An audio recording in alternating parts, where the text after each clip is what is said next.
Sometimes you got to take yourself out the mess in order for the mess to dissipate. That's what we're talking about. Sometimes you got to raise yourself up out of the mess.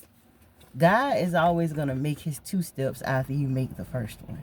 And your first step in this is deciding this is not for me. This is not mine. This is not my choice or my decision. These are not my plans. These are not the plans that God has for me. I only will allow and I only will be a part of the plans that God has for me. When you have a made up mind, a made up heart, and a made up spirit that says that, you come out the mess instantly. You say, I'm going to shake it all off. It's a good old church song from back in the day called Shake the Devil Off. Shake, shake, shake the devil off. In the name of Jesus, shake the devil off. Well, I don't really believe in the devil the way other people do. And that's okay.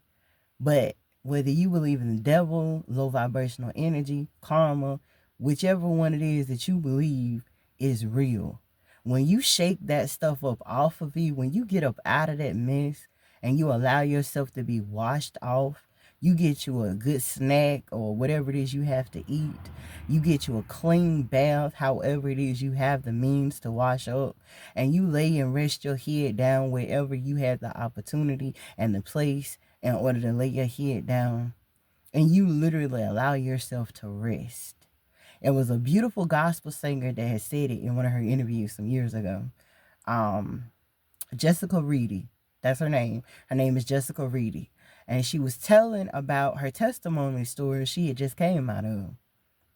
She had gotten pregnant by someone, and immediately that person left.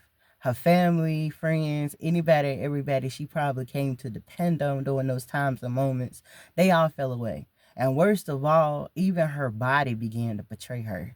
It had been weeks and months, according to her, since she had a good rest. And as somebody that can testify, that's definitely possible. You can go weeks and months, even up to a freaking year, and not get no sleep. I know because I've done it. The year I did it was 2013. So I can testify to you that that's definitely true. But she said she went to God and she said, God, I got to get up out of this. I have no job. I have no home. I have no place to rest. I have nothing to call my own. I got this beautiful baby growing on the inside of me. I have no clue on how it's going to all happen, how it's going to all go together. But I know one thing I can't do. I can't do nothing until I can get some sleep.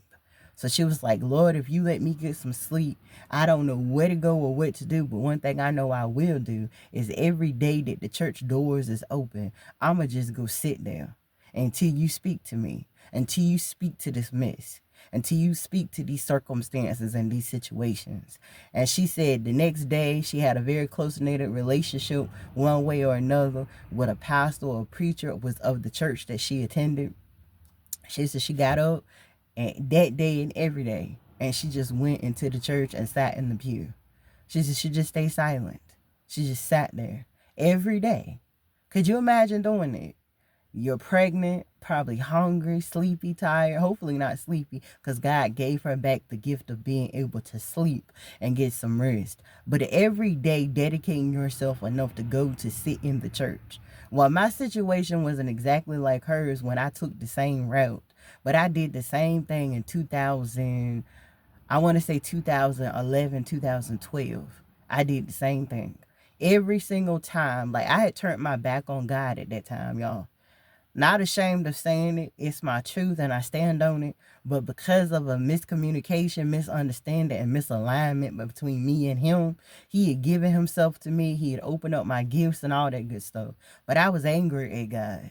And at that point, I was angry, honestly, at everybody. Because nothing in my life was going right.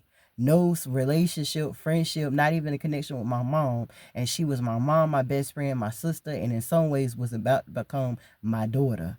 And nothing seemed to be going right. And finally, this lady touched my mama's heart to go to this church. And then my mama touched my heart for me to go to this church.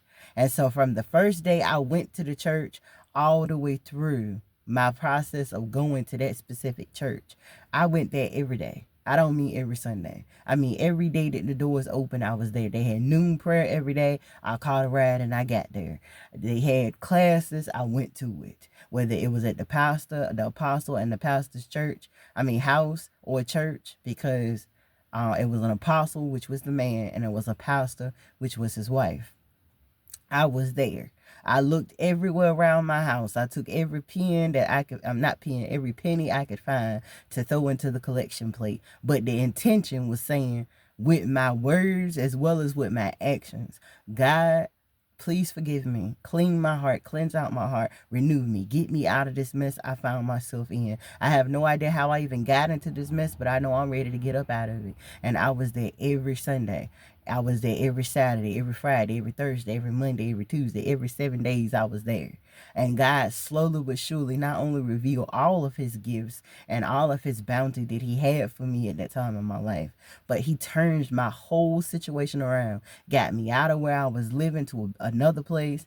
In some ways it was a better place, in some ways it was a worse place. Then he got me out of that place and that became a better place. And then I was just to myself. I went to another church, ended up getting my GED. I could see him naming all day, but I don't want this to be too lengthy. Instead, I just want you to understand Jessica already said it. Now you hear Empress Shonda saying it. I want you to hear God saying it through this whole entire video. He's saying, I will reach down into the middle of all that mess at any time and I will yank you up out of it. I will reveal to you what you did, what the shadows were, what the stuck emotions were, what the trauma and the tragedy was, and how I was using all this as a training ground to heal you, to elevate you, to ascend you, to give you your identity back so you can know who it is you are, what your purpose is, how your purpose is meant to serve you, how it's meant to serve me, and how it's meant to serve others. And I'm telling you that there is nothing awesome, great, or wonderful about me that the same opportunities he gave me, he gave Jessica Reddy and anyone else that you may have as a mirror or as a covenant that comes before you. He did it for us. He'll do it for you. I love y'all. Only let this be a template to put over your life to get you and keep you in alignment for your greatest and highest good. I hope y'all have an amazing day. You heard me? Peace.